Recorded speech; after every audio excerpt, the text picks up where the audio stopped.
Maar die Bulls het baie momentum, 47-7 vir Dragons gewen, dit sê dit alles. Moeilik om weg te wen in daai aandwedstryde.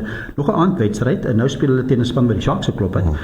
So hulle het weer momentum, maar die Bulls, dit is moeilik om te kyk hier van 'n afstand te sê dat die Bulls gaan nie gunsteling wees nie. Maar jy moet dit nog steeds by veld doen. Definitief, en ek dink daar's niks so gevaarlik soos 'n span wat eintlik niks het om te verloor nie. En dit is maklik om te sê, Wallis se rugby is in 'n toestand, die Bulls is in 'n goeie plek, maar jy moet nog steeds, soos jy sê, die resultaat op die veld gaan haal. En ek dink dis waar die Bulls nou baie klinies raak. Jy kan sien in die manier hoe hulle speel, die manier hoe hulle aanval.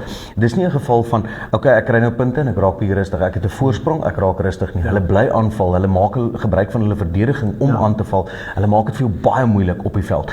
En ek dink dis spreekboekdele van die ervare spelers wat besig is om hulle hand op te steek. Wat indrukwekkend was in die Dragons was dit maar 12-7 rustyd. Die tweede helfte baie dominerend geweest, veral die voorspelers.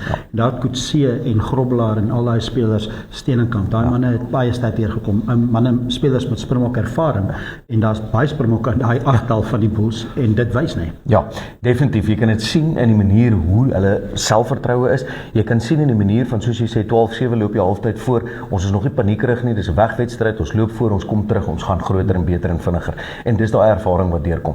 Ek dink wat die Bulls baie goed doen is hulle kan bewerkstellig vir die agterspelers bewerkstellig hulle baie goeie voorvoetbal as gevolg van die druk en die oorheersing wat hulle voorlangs uitvoer.